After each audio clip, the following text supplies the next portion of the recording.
So welcome to this week's Optimal Health Clinic Facebook Live. And this week, I seem to be on a kind of running theme of videos at the moment. And also thank you to Marie for stepping in last week. So there was an interruption in this series, but Marie did a great video on the inner critic.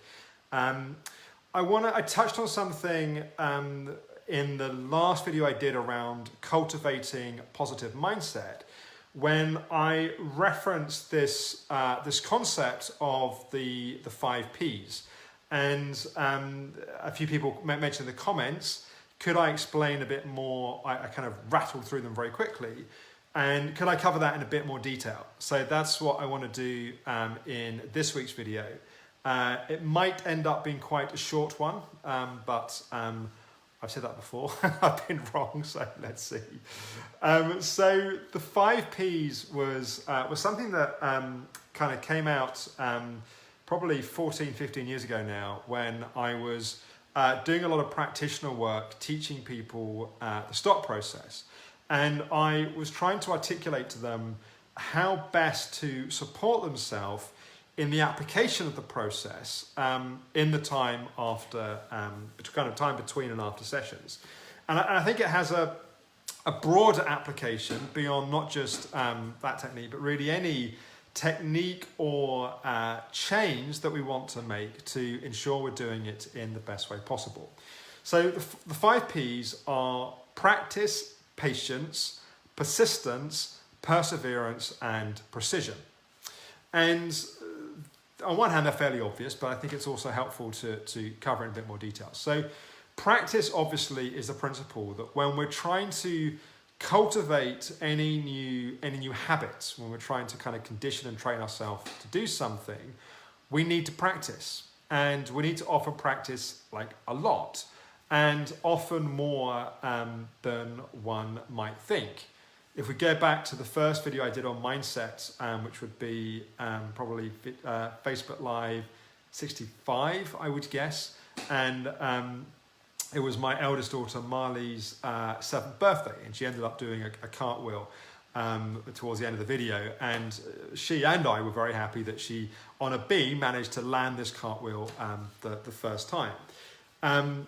She'd probably done 100 cartwheels in the few days building up to that. So there's a kind of practice element, and she probably only lands 1 in 5 or something that well, 1 in 10 even, but just so happened we got lucky. But practice is important, and sometimes we can think that we're practicing something, but what we're doing is we're going through the motions, and it's not kind of active, conscious practice. Like we're almost doing it automatically. We're going through the steps. We're not fundamentally fully engaging with what it is that we're doing. So the first P is practice, and practice with anything is important. The second, almost the kind of counterweight, the balance or the thing that helps us to practice, is patience. That often when we first practice something, we quickly get frustrated because we think it should be happening more quickly. We think that everybody else in the history of the world that's ever tried to do this thing has got it 10 times faster than we have, and we get irritated and we get annoyed. So patience is crucial to be kind of consistent, to stay with something and to do something enough times and do it patiently and gradually and with attention that we're likely to get some impact and some change of what we're doing. What helps us practice and be patient is being persistent. So having persistence, that we will keep on going at something for as long as we need to. And I don't necessarily mean in an achiever way where we're not listening to our body and we're just like pushing and pushing and pushing. Sometimes when we're being the most persistent, we're actually doing it fairly gradually and slowly over time. I think about some of the most difficult changes in my life around habits or patterns. Sometimes they've taken years, and they've taken a kind of persistence of trying different things and learning insights and kind of trying that, it doesn't quite work, but that information kind of helps do it that way and do it a bit better. And each time you kind of learn a bit more and you get a bit more skilled and experienced in terms of what we're doing. The difference between perseverance and persistence, or at least in the way that I conceptualize it, someone was asking. That persistence to me is more like we just persist at kind of doing that thing. If we're trying to crack a nut, we just kind of keep kind of whacking at it. Perseverance to me is more a bit like we persevere, like we try different things. Like maybe we try a hammer, maybe we try a screwdriver, cracking up. Maybe we try a saw. So we're kind of persevering and we're trying, exploring different ways to do that thing. And in that perseverance, it's like we might try one particular diet program, we find that one is just not the one that works for us, then we try something else, And obviously not just kind of just throwing things out and like, not following through, but there's a certain amount of perseverance ultimately, that we're just willing to experiment and try different things and get the information and re-practice and be patient again and be persistent again and persevere.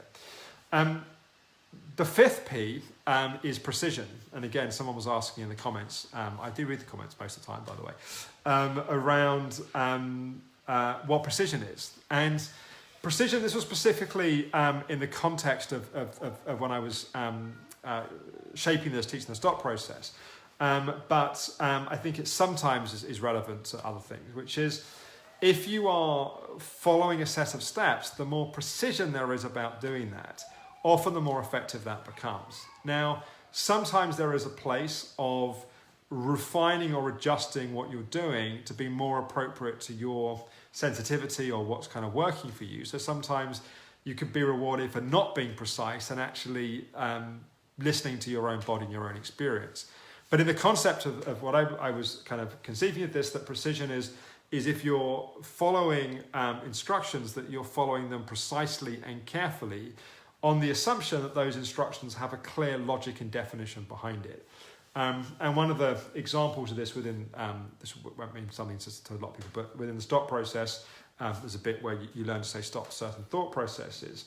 And for some people that stop becomes, rather than a kind of calm, patient stop, it becomes a kind of telling oneself off, judging oneself like, stop, you're doing it wrong.